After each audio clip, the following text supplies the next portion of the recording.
Estimadas maestras y maestros, no saben cuánto gusto me da poder compartir con ustedes esta información en este consejo técnico ordinario que tenemos que realizar. Uno de los retos que tenemos en este momento es acercarnos al plan de estudios 2022 que está aprobado y ver cómo vamos a poderlo llevar adelante. En primer lugar, quisiera decir cuáles son las razones por las que tenemos que cambiar la escuela. La escuela que conocemos es heredera del proyecto pedagógico que se formó en el siglo XIX. Así era la escuela de nuestros bisabuelos, abuelos, padres, hijos y nietos. O sea, si cerramos los ojos, prácticamente nada más vamos a ver vestimentas distintas en los salones de clase. Mantiene, por lo tanto, esa estructura del salón de clases, esa estructura hecha fundamentalmente para que haya un pizarrón al frente y para que el profesor tenga su escritorio y desde ahí hable. Insiste en un plan de estudios organizados por materias, un plan de estudios que todos conocemos porque así lo llevamos, donde se respetan los contenidos, donde la lógica de la disciplina es muy importante, pero sobre todo que hay dificultades para aprender los temas, porque estos temas, en estricto sentido, no se vinculan con la realidad. ¿Por qué queremos una escuela diferente? Por razones compensatorias. La investigación muestra una distancia entre contenidos escolares y la realidad social y cultural de los alumnos. El cambio es el principio de avanzar hacia una escuela justa, compensatoria, crítica, emancipadora. Quienes no están en la escuela, quienes han huido de la escuela, quienes decidieron no seguir en la escuela, fueron fundamentalmente porque la escuela los expulsó, porque el sistema educativo los expulsó al no reconocer su potencial y de alguna manera están fuera porque se castigaron sus debilidades para poder acoplarse a lo que la escuela se supone que tiene que lograr. También tenemos que cambiar por una serie de razones pedagógicas y didácticas. Existe un debate pedagógico nacional e internacional muy vivo, muy significativo, y podríamos decir que este plan de estudios es la primera ocasión en que retoma a fondo temas pedagógicos. Porque en el siglo XX la psicología desplazó a la didáctica. La psicología logró explicaciones sobre procesos de aprendizaje, y estos son importantes, pero se desplazó el entender cuáles son los procesos y cuáles son los procesos de formación que tiene que tener la escuela. También estamos buscando romper con las lógicas que siguieron otros cambios curriculares en donde se seguían las pautas que los organismos internacionales establecen a través de sus investigaciones. Pautas que tienen sus fundamentos, pero que reconozcamos son inadecuadas para el caso mexicano. El proyecto que estamos presentando constituye una propuesta de mayor profundidad a la impulsada por Torres Bodet en los años 60 del siglo pasado.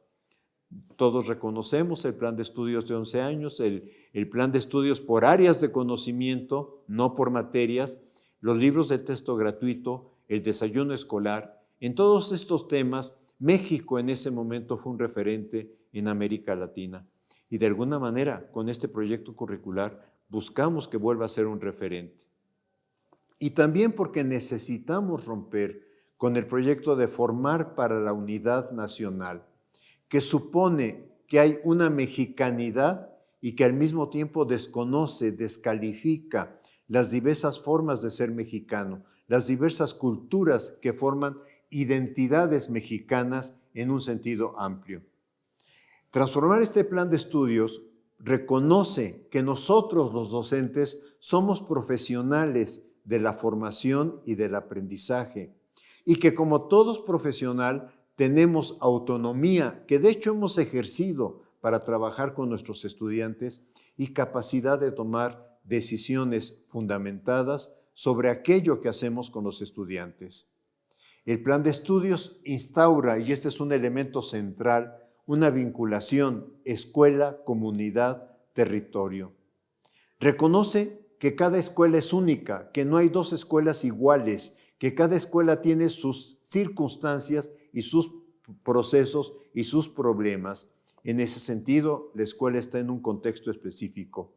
Que la escuela requiere vincularse de otra manera con la comunidad para impulsar sus valores, para analizarlos críticamente en algún momento en que estos valores de la comunidad se contradigan lo que nosotros estamos buscando de una buena democracia, de un buen ciudadano. La escuela abierta a lo que es más allá de sus bardas, porque si bien las bardas fueron creadas para proteger a los niños, hoy también las bardas están hechas para cerrar que la realidad entre y también invada el trabajo de la escuela. Y estamos considerando que el Consejo Técnico es el responsable de la primera etapa del codiseño curricular. El plan de estudios está conformado, y ustedes seguramente ya lo han estudiado, en 4 campos formativos que están construidos desde la pluralidad de saberes y conocimientos de las distintas disciplinas. No los voy a leer porque ustedes los tienen ahí enfrente, y al mismo tiempo está armado con 7 ejes articuladores. Estos 7 ejes son rasgos humanos de formación ciudadana democrática. Lo único que pudiera yo expresar, que quizá en esta lámina no logro presentar en forma adecuada, es que si bien en los campos formativos hay que trabajar saberes que proceden de distintas disciplinas, no todos los ejes, inclusión, pensamiento crítico, interculturalidad crítica, igualdad de género, etcétera, no todos esos ejes hay que expresarlos en cada etapa, en cada proyecto que desarrollemos a partir del análisis del campo formativo. Necesitamos también transformar nuestro concepto de alumno y de alumna. Esto es, ayudar a que se rompa el rol que históricamente el niño, la niña, el adolescente asume en la escuela. ¿Cuál es ese rol? Todos lo conocemos. Escuchar la clase y tomar apuntes. Escuchar al profesor y estudiar solamente aquello que él considera que va a formar parte del examen o de la calificación. Hacer ejercicios, llenar planas, trabajar el libro de texto según lo determine el docente. ¿Qué es lo que nos ha faltado? ¿Cuál ha sido el gran error de nuestra escuela? No ayudar al alumno a que se pregunte qué quiere aprender.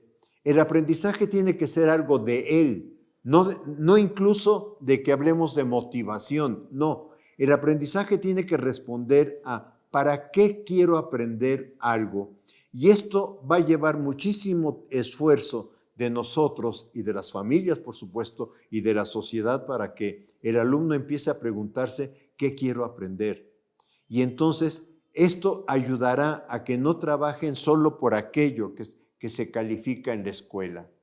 Necesitamos transformar el concepto evaluación, calificación, evaluación formativa.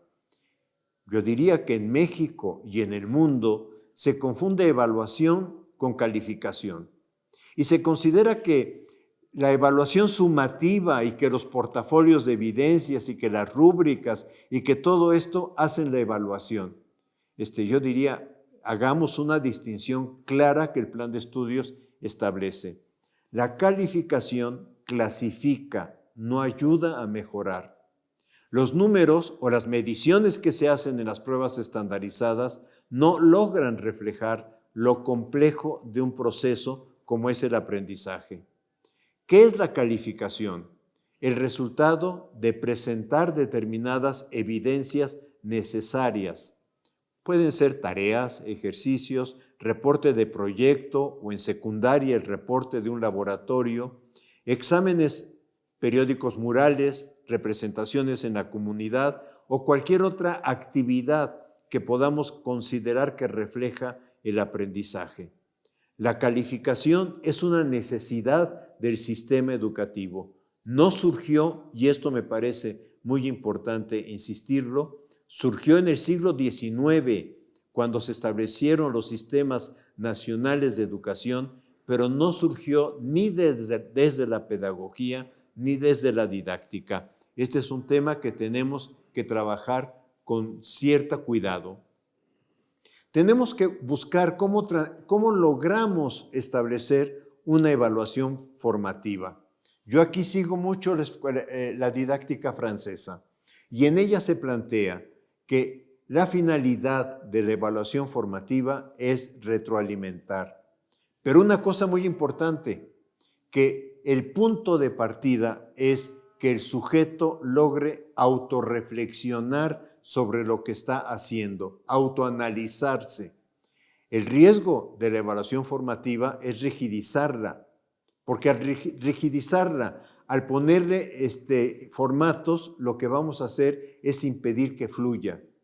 Por eso el autor que estoy siguiendo, Scallon, propone impulsar mecanismos informales. Y esto va a ser un reto para ustedes, porque son ustedes los que tienen que construir con sus alumnos esos mecanismos informales.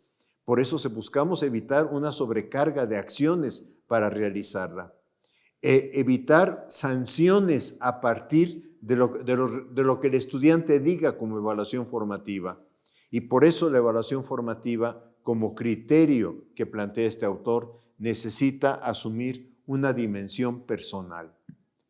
Necesitamos un tema que va a ser complicadísimo, pero que tenemos que empezar a trabajar en él, que es cómo avanzar en colaborar en que los padres de familia, los tutores y la sociedad empiecen a considerar de otra manera lo que tiene que hacer la escuela. La relación escuela-comunidad-territorio involucra a los padres de familia. Los padres de familia y tutores ingresaron a la escuela en la pandemia. Ahora cuidemos que no se retiren de la escuela, que sigan apoyando. Y esto implica que nos pueden colaborar para ir identificando aquellos problemas que se encuentran en el entorno de la escuela, sea el mercado, sea el tránsito a la escuela, sea la siembra o en los medios. Esto es lo que puedan los padres de familia decir de lo que se publica, de lo que se dice sobre un determinado tema. Podría ser sobre la guerra Rusia-Ucrania, podría ser sobre la contaminación en determinadas ciudades, sobre los problemas del agua, etc. Y en algún caso, si los padres de familia cuentan con datos, lo que pueden encontrar en WhatsApp que pueda ayudar a la escuela. En este sentido, estamos trabajando en pensar una noción diferente de aprendizaje en la escuela y una noción diferente de libro de texto. El libro de texto como algo que ayude, pero encontrar también que la realidad puede ser un libro. Involucrarse también, necesitamos que la familia se involucre, que se continúe apoyando a sus hijos, fundamentalmente ayudándoles a formular preguntas. ¿Por qué? Y no a conformarse con la primera respuesta que encuentran, sea en un libro o sea cuando googlean información. Cambiar su percepción de lo que esperan de la escuela, que la escuela pueda realizar.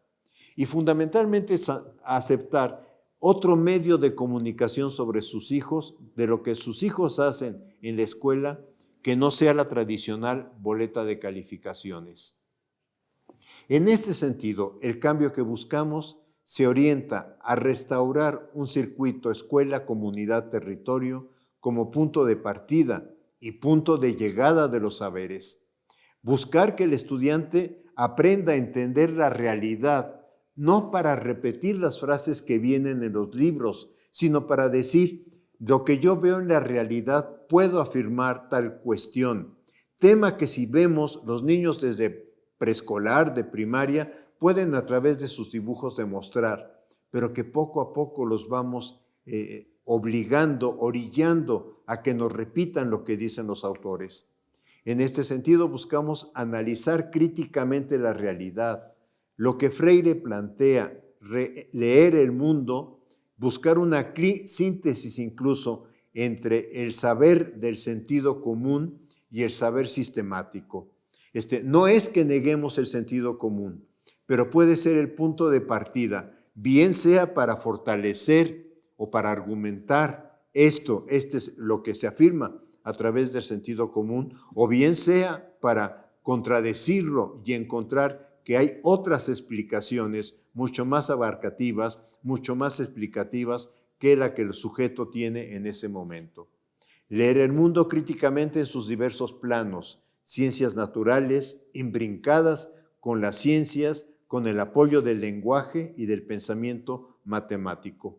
Esto nos ha llevado a reconstruir el currículo, buscando una graduación entre saberes y problemas, y pensando que cada docente, cada colectivo docente tiene que repensar la forma como ha aprendido a trabajar con los estudiantes y tiene que repensar nuestra propia historia docente. Esto significa también buscar una transformación en la estructura del salón de clases. Tenemos que encontrar una forma de que los estudiantes no estén en serie, no estén uno detrás de otro. No, donde el auditorio, la clase se convierte en un auditorio y solo vemos la nuca del compañero. El plan de estudios, sabemos que no hay recursos económicos para cambiar las aulas, pero reconozco que hay mucha creatividad en los docentes para reorganizar lo que se hace en el salón de clases de otra manera. La estructura del plan de estudios que presentamos apunta a lo que se llama un currículo deliberativo.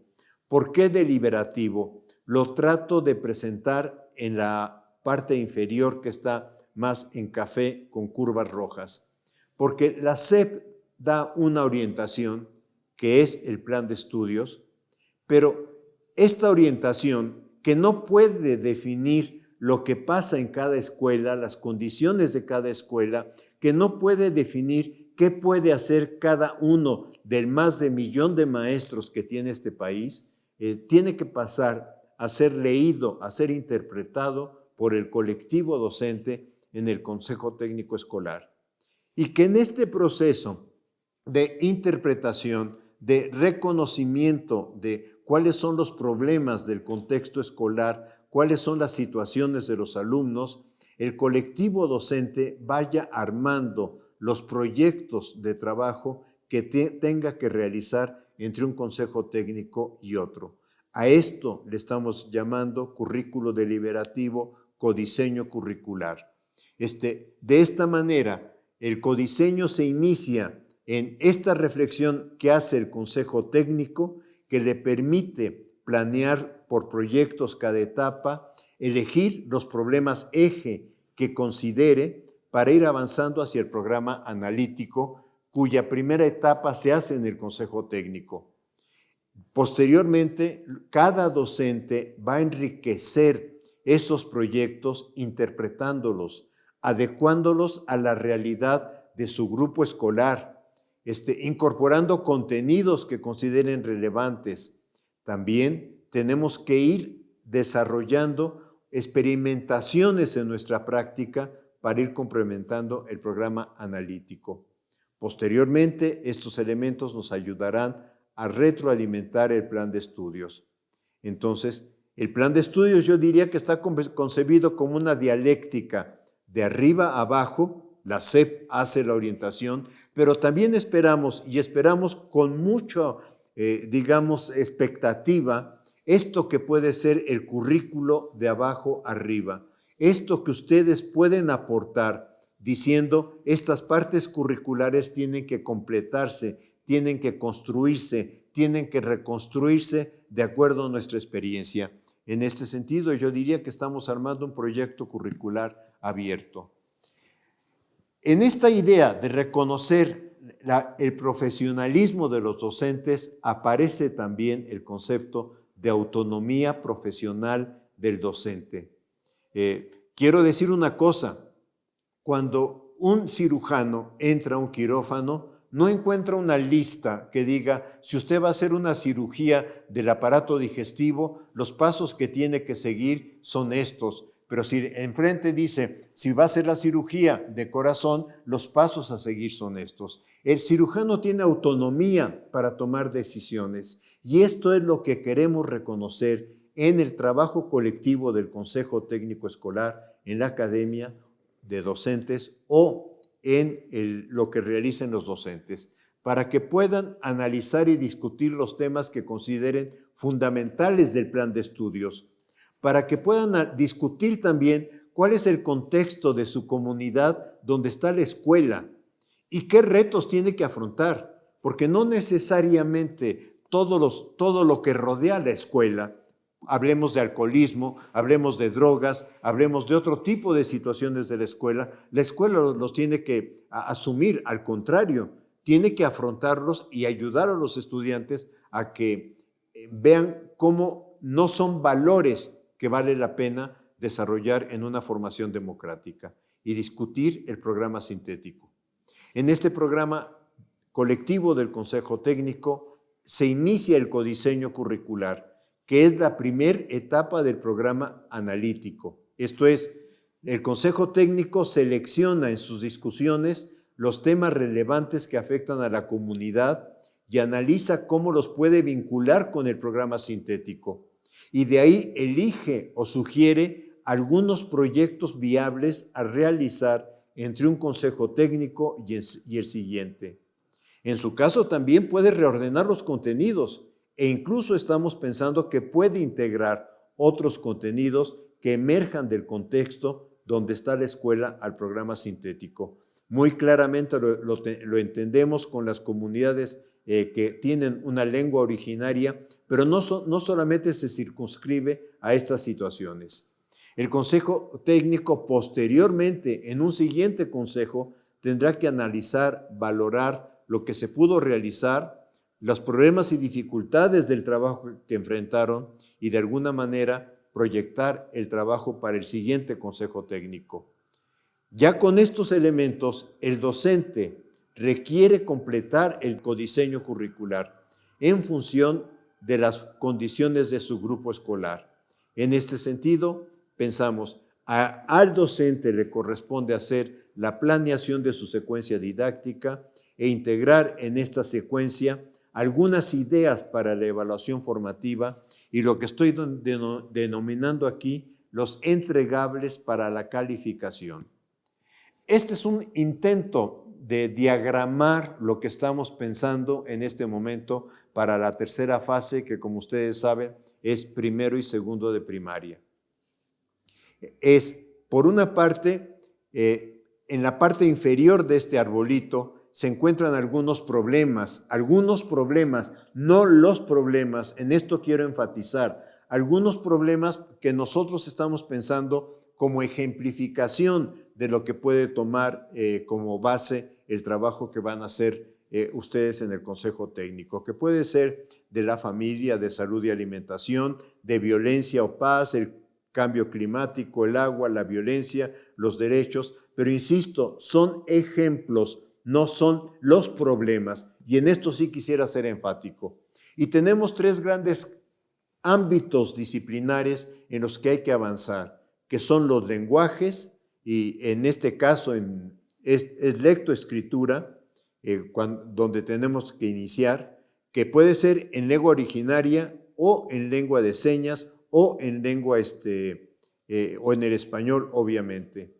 Un acercamiento a la cultura, por eso se coloca aquí familia, pero en realidad la cultura primera que tiene el alumno es aquella que lo rodea, es lo que está en torno de su escuela.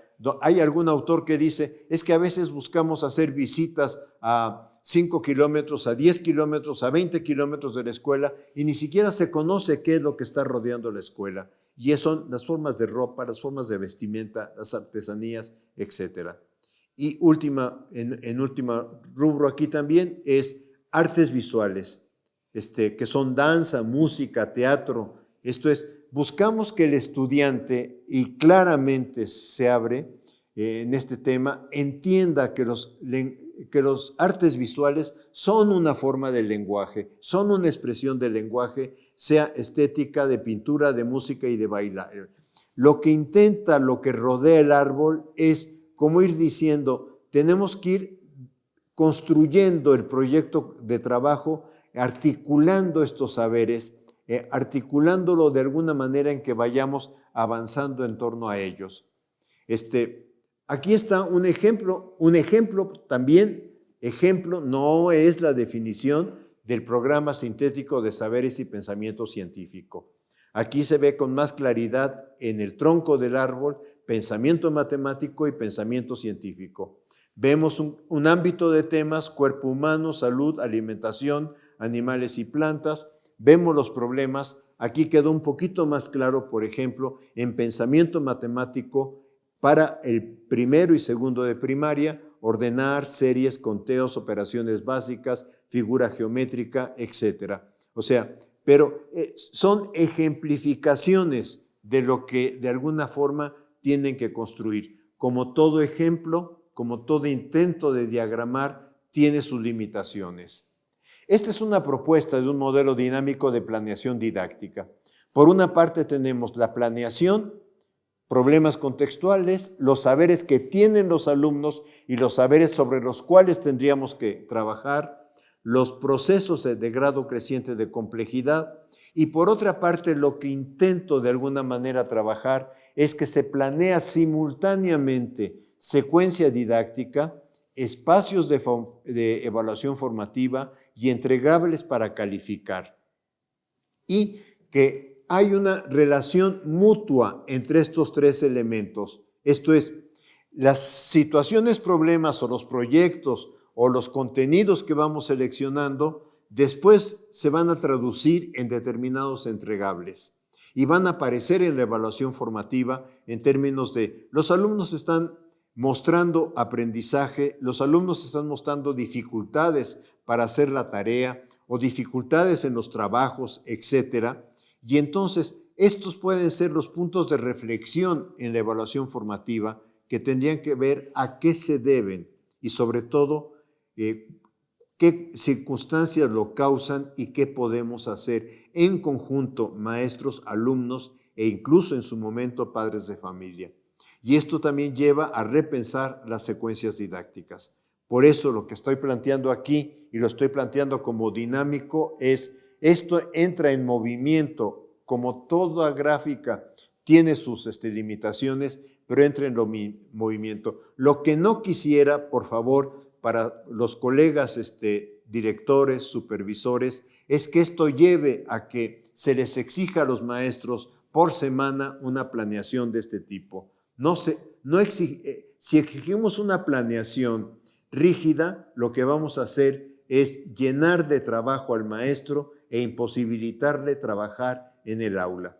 Tenemos que encontrar una forma de que esto no se traduzca en un documento para que nada más haya grandes orientaciones sobre las cuales el docente pueda trabajar. Los docentes tenemos creatividad y la hemos mostrado y la mostramos muchísimo en la pandemia. Por ejemplo, nadie nos dijo utilicen el WhatsApp. Nadie nos dijo algo que una compañera que trabajó en medio rural me escribió y me llamó mucho la atención, que dijo el cuadernillo viajero. Esto es, el cuadernillo que en algún momento llegaba al niño a través de determinados medios que el maestro había hecho a través de fotocopias, etcétera, y que después encontraba el mecanismo para que los padres de familia lo regresaran a la escuela. Nosotros mostramos mucha creatividad en la pandemia y hemos mostrado siempre creatividad. Y este proyecto se basa en reconocer la formación, la creatividad del maestro para ofrecer formas de trabajo a nuestros estudiantes. No quisiera terminar sin formular algunas posibles, y también insisto, posibles preguntas generadoras desde la perspectiva de Freire. O sea, utilizando el concepto de palabra generador de Freire, intentando llevarlo a lo que tenemos como reto en el Consejo Técnico. Y en ese sentido las preguntas serían, ¿qué reto representa la propuesta pedagógica del Plan de Estudios 2022 para el trabajo colegiado en la escuela? ¿Qué situaciones del contexto que afectan el entorno escolar pueden convertirse en referente para desde ahí organizar proyectos integradores? ¿Cómo imaginamos que desde ese proyecto se puedan integrar saberes de distintos ámbitos disciplinarios? ¿Cómo podemos pensar que se puede realizar la evaluación formativa sin que ésta se rigidece? Pero, compañeros maestros, la verdad tómenlas como preguntas generadoras. Si no les sirven, no las tomen. Que el Consejo Técnico Escolar con responsabilidad, con la responsabilidad profesional que tenemos, armemos entonces las preguntas generadoras que nos ayudarían a nuestro trabajo. Solo me queda agradecerles y esperar que esta pequeña intervención con ustedes haya sido de su interés. Muchas gracias. Gobierno de México.